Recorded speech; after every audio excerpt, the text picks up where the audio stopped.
안녕하십니까 동역자 여러분. 오늘 레이기서 7번째 시간 같이 보도록 하겠습니다. 오늘 레이기서 4장 속죄에 대한 것입니다. 4장은 속죄제. 자, 1장에서는 뭐였습니까? 번제, 2장에서는 소제, 3장에서는 화목제. 자, 오늘은 이제 4장에서는 속죄제에 대한 이야기입니다. 이 속죄제에 대해서 이야기는 4장도 있고 5장까지 이어집니다. 5장까지. 그래서 오늘은 속죄제 다 마무리를 못할 것 같고 일부분만 21절까지만 보도록 하겠습니다. 또 어렵잖아요. 단어들이 어려우니까 천천히 짧게 하더라도 천천히 가도록 하겠습니다. 자, 속죄제에 대한 예물. 자, 레위기서 4장부터 5장 13절까지는 속죄제에 대한 규례, 속죄제에 대한 규례. 그 다음에 이제 14절부터는 속건제죠, 속건제. 자, 그래서 레위기서 4장부터 5장, 다음 장 13절까지 속죄제에 대한 규례다. 이 속죄제는 의무입니다. 의무. 왜 의무냐? 범죄한 자는 반드시 드려야 됐어요. 반드시 드려야 됐습니다. 번제는 자원이죠. 소제도 자원이고 화목제도 자원이에요. 안 드린다고 해서 죄가 아니에요. 드려도 되고 안 드려도 돼요. 그저 그 마음에 우러나서 하는 거지만 속죄제는 의무입니다. 죄를 범한 자는 반드시 드려야 됐어요. 반드시. 또 의무가 하나 더 있죠. 하나님께서 말한 의무, 10의 1조. 10의 1조는 의무입니다. 의무. 나중에 또 성전을 위해서 뭐 반세겔, 한 세겔 내는 것도 의무입니다. 우리도 세금도 의무적으로 내는 것도 있고, 아니면 기부 형식으로 내는 게 있잖아요. 그렇듯이 속죄제는 의무입니다. 의무. 속죄제는 제사를 드리는 대상에 따라서 좀 달랐습니다. 대상에 따라. 그 속죄제를 드리는 대상이 중요한 사람일수록 그 예물이 더 비싼 거였고, 좀 덜 중요한 사람일수록 죄를 확산을 퍼뜨릴 가능성이 좀 적은 사람일수록 책임감이 더 적어서 더 싼 예물로 드리도록 했습니다.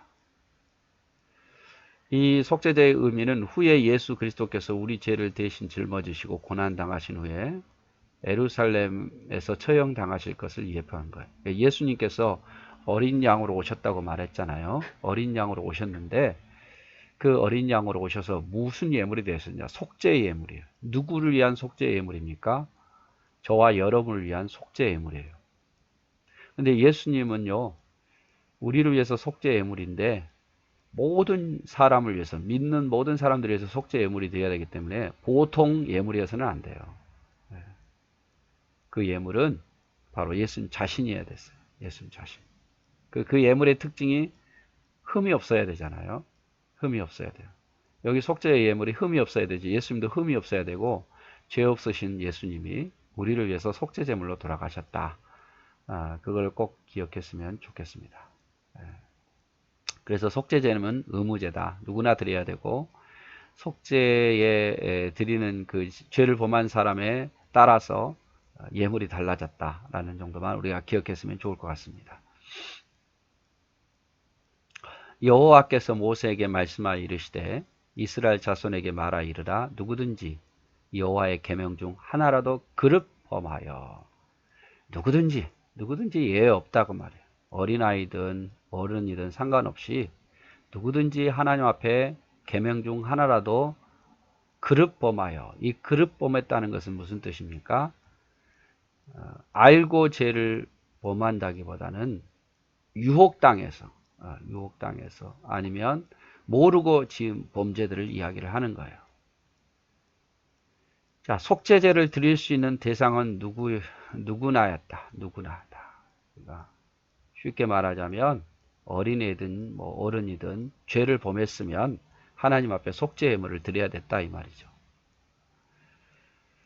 신약 성경에서 누구든지 예수 그리스도를 믿는 자는 구원을 얻을 것이요. 이렇게 누구든지, 예, 누구든지. 그러니까 죄를 범하면 누구든지 속죄제를 드려야 될 것처럼 누구든지 예수 그리스도를 믿으면 이제 구원을 얻을 것이다 이 말. 그걸 예표로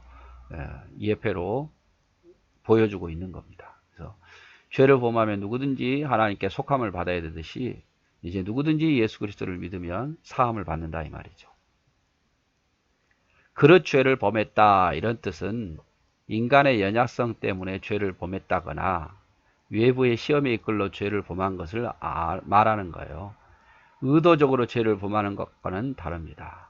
의도적으로 죄를 범한 거, 하나님을 의도적으로 죄를 범하고 의도적으로 한 것에 있어서는 이 속죄제물이 해당이 안 돼요. 그릇 죄를 범했다 이것은 연약함 때문에 유혹에 이끌려서 그렇게 죄를 범한 것은 하나님께 회개하면 됐지만 의도적으로 하나님을 대적하는 자에게 있어서는 이 속죄제물이 해당이 안 됩니다. 자, 대상에 따라 틀리다 그랬죠. 대제사장의 죄를 범했을 경우, 대제사장의 죄를 범했을 경우, 이건 꼭 알아두세요. 대제사장, 여러분 대제사장은 가장 중요한 자리 아닙니까? 그래서 이 사람이 죄를 범하면 비싸요. 속죄 예물도 수송아지를 드려요. 수송아지, 흠없는 수송아지. 이스라엘 온 회중이 죄를 범했을 때도 흠없는 수송아지. 그러니까 대제사장 한 사람이 죄를 범한 것은 이스라엘 온 백성이 죄를 범한 것과 똑같이 여긴 거예요. 그만큼 대제사장은 중요한 자리에 있었고 이스라엘 대표하는 자리였고 가르치는 자였고 중보자의 역할을 했기 때문에 이 사람이 죄를 범하는 것은 한 사람이지만 온 회중이 죄를 범한 것과 똑같이 취급했다 이 말이에요. 그만큼 죄가 무거웠다 이 말이죠. 족장이 죄를 범했을 경우는 흠없는 수염소, 족장, 그러니까 12지파의 족장들, 이 사람들도 아주 중요한 위치죠. 그다음 평민이 죄를 범했을 때는 흠없는 암소, 흠없는 어린 양, 이렇게 흠없는 죄송합니다. 흠없는 양, 암소가 아니에요. 큰일 날 뻔했네요. 자, 평민이 죄를 범했을 때는 흠없는 양이나 흠없는 암양을 어린 양을 드리게요. 어린 양. 족장은 수염소, 염소가 조금 더 비쌌던 것 같아요. 평민이 죄를 범했을 때는 흠없는 양이나 어린 암양을 선택을 했습니다. 자, 제사장이 죄를 범했을 때 어떻게 한가 봅시다. 만일 기름 부음 받은 제사장이 범죄하여 백성의 허물이 되었으면 그가 범한 죄로 말미암아 흠없는 수송아지로 속죄제물을 삼아 여호와께 드릴지니, 제사장이 범죄해서 백성에게 허물이 되었다면 무엇으로? 흠없는 수송아지로 속죄제물을 삼아야 됐다. 이 속죄제물은 죄를 사함받는 제물이에요. 그래서 의무제라고 말씀을 드렸습니다. 그 수송아지를 회막문 여호와 앞에 끌어다가, 이건 같죠? 회막문 앞에 끌어다가 수송아지 머리에 안수하고, 이것도 같아요. 그것을 여호와 앞에 잡을 것이요. 그 기름 부음 받은 제사장은 그 수송아지 피를 가지고 회막문에 들어가서 그 제사장의 손가락에 그 피를 찍어 여호와 앞 곧 성소의 휘장 앞에 7번 뿌릴 것이며, 제사장은 또 그 피를 여호와 앞 곧 회막 안 향단 뿔들에 바르고 그 수송아지 피 전부를 회막 문 앞 번제단 밑에 쏟을 것이며. 자, 몇 가지 다른 게 있죠. 자, 흠없는 수송아지를 가지고 오면 회막문 앞에서 잡고 또 수송아지의 머리에 안수하는 건 똑같아요. 근데 그 피, 보통 화목제물이나 번제물 같은 경우는 자원을 드린 번제물의 피는 어떻게 했습니까? 번제단 앞에서, 불에 태워지는 번제단 앞에서 그것을 피를 쏟든지 그거를 뿌리든지 했잖아요. 번제단에 보통 피를 뿌리고 쏟았어요. 그런데 속죄제물 같은 경우는 죄를 사함받아야 되기 때문에 어디로 가냐? 더 안으로 들어갑니다. 회막에 들어가다. 성소에 들어가는 거예요. 성소에 그 피를 가지고 가서 어디다가 피를 찍느냐? 성소의 휘장 앞에 7번 뿌리고, 손가락으로 이렇게 휘장 앞에서 피를 많이 뿌리는 건 아니에요. 살짝 뿌리고, 그리고 향단, 지성소 바로 앞에 있는 향단 뿔에다가 그 피를 이렇게 발랐습니다. 그리고 나머지 피는 번제단 밑에서 쏟은 거예요. 자, 잘 생각해 보십시오. 좀 어렵기는 한데, 자, 번제물에 있어서는 그 피를 어떻게 했어요? 번제단 앞에서 해결했어요. 번제단. 뜰에 있는 번제단 앞에서 뿔에 바르든지 그걸 뿌리든지 제단 쏟았는데, 죄에 대한 속죄제물에 대한 것은 그 피는 성소까지 가지고 들어갔습니다. 향단, 향단, 그러니까 그 제사장이 들고 가는 그 향을 내는 그런 향단 그 뿔에 바르고, 또 그 지성소 들어가는 그 휘장 앞에서 피를 뿌리고 이렇게 했단 말이에요. 더 엄하게 했어요. 엄하게.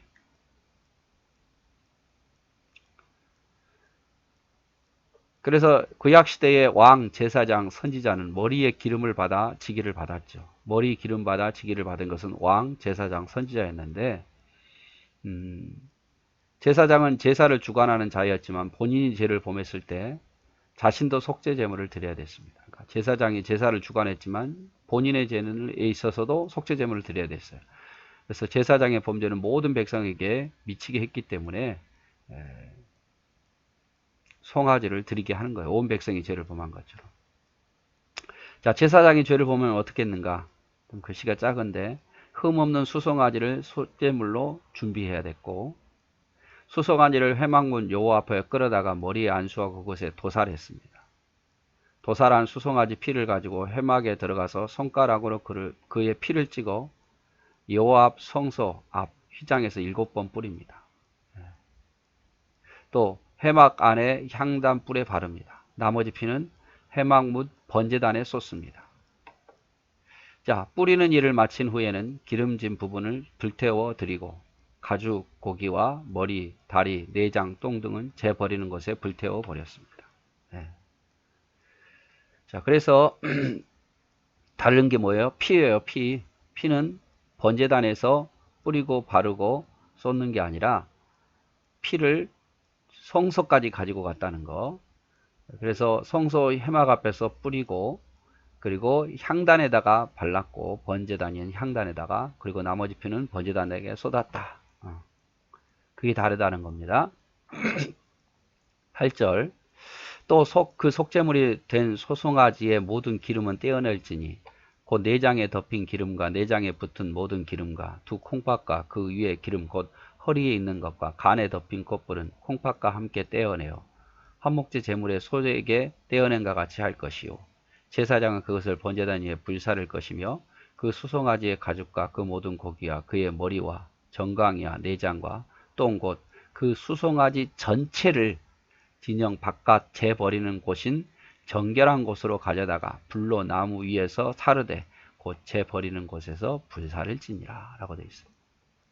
자, 속죄물과 비슷한 건 뭐예요? 기름진 부분은 다 번제단에서 태웠어요. 그러면 나머지 고기는 번제는 나머지 고기는 불태워 드렸고, 화목제는 제사장이나 또 그 드린 사람이 가져갔지만, 속죄제는 죄로 인해서 드려진 제물이기 때문에 그 고기들, 가죽들 모든 것은 번제단에서도 태우지 아니하고 어디로 가져갔습니까? 재버리는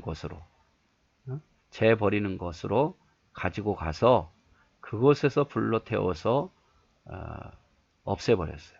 그곳에서. 죄니까 죄로 오염됐다고 생각하고 그것은 제사장이 먹지 않았어요.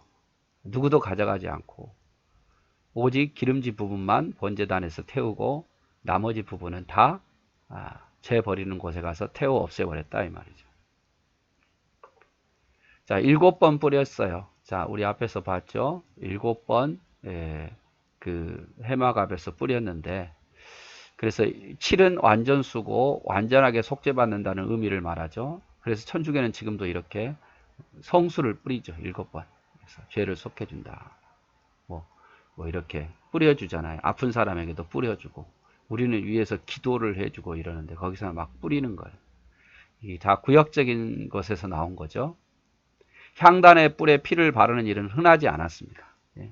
보통 다 번제단에서 해결하는데 향단까지 뿔에 피를 바르는 일은 흔하지 않았어요. 대제사장이 죄를 범했을 때, 그리고 다음에 나온 온 백성이 죄를 범했을 때, 대속죄일에 짐승의 피를 가지고 갔을 때 그 외에 번제단에 그 외에는 다 번제단에 뿔에 피를 발랐어요.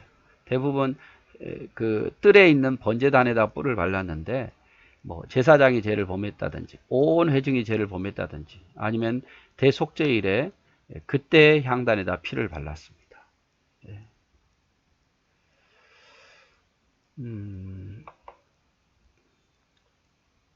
그 다음 이어서 우리 보면 마지막 여기까지만 보도록 할게요. 만일 이스라엘 온 회중이 여호와의 계명 중 하나라도 부지 중에 범죄하여 허물이 있으나 스스로 깨닫지 못하다가 그 범한 죄를 깨달으면 회중은 수송아지를 속죄제로 드릴지니 그것을 회막 앞으로 끌어다가 회중의 장로들이 여호와 앞에서 그 수송아지 머리에 안수하고 그것을 여호와 앞에 잡을 것이요. 자, 온 회중이 죄를 범하였으면 죄를 범하였으면 어떻게 합니까? 수송아지 똑같아요. 제사장이 들은 것처럼 수송아지 속죄를 드릴지니 그 다음 순서 회막 앞에 끌어가죠.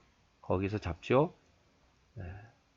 장로들이 회중의 장로들이 온 회중이 범했으니까 대표적인 회중의 장로들이 요 앞에 소송아지 머리에 안수하고 그것을 그 앞에 잡았다 이렇게 말합니다. 그래서 온 회중이 범할 때에도 수송아지 그리고 회막 앞에 가지고 와서 잡았고 머리에 안수하는 사람은 온 회중이 다 알 수 없으니까 회중의 대표자인 장로들이 안수해서 했다 이 말이죠.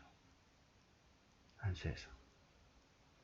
자, 잡는 방법도 똑같아요. 기름 부음을 받은 제사장은 그 수송아지 피를 가지고 회막에 들어가서 그 제사장이 손가락으로 피를 찍어 여호와 휘장 앞에서 7번 뿌릴 것이요. 이것도 역시 회막으로 들어가죠. 회막으로 들어가서 그 다음에 휘장 앞에서 7번 뿌리고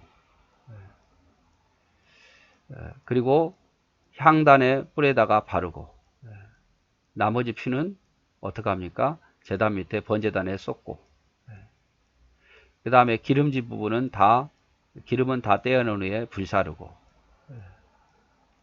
나머지 고기 수송아지를 진영 밖으로 재버리는 것에 가져가서 불사렸더라. 이것이 속죄제다 이렇게 표현을 하고 있습니다. 그래서 온 회중이 죄를 범할 때는 제사장이 죄를 범할 때와 똑같은 방법으로 했습니다. 그래서 회중을 대표하는 몇 사람이 안수했죠. 그래서 중요한 것은 속죄제물, 오늘 속죄제물인데 제사장이 죄를 범했을 때나 아니면 온 회중이 죄를 범했을 때나 동일하게 죄의 무게가 똑같았습니다. 그래서 특징은 자 똑같아요. 예물을 가지고 오고 수송아지를 가지고 오면 예물을 가지고 와서 죄 지은 사람들이 그 짐승에게 안수하고 거기서 잡아가지고 이제 그 다음 다른 겁니까? 피를 어디로 가지고 갑니까? 성소 안으로 가지고 가요. 그래서 성소의 휘장 앞에서 지성소로 가는 그 출입구 앞에서 피를 7번 이렇게 뿌리고 그 피는 또 향단에 바르고 나머지 피는 번제단에 다 쏟고 고기는 어떻게 했습니까? 고기도 좀 달라요. 기름진 부분 다 번제단에서 태우지만 나머지 뭐 가죽이나 머리나 뭐 고기들은 다 어디로? 번제단에서 태운 게 아니라 재버리는 더 밖으로 나가서 재버리는 곳에 가져가서 불살라 없앴다. 이것이 속죄 예물의 방법이었습니다. 네, 오늘도 고생하셨습니다. 사랑하고 축복합니다.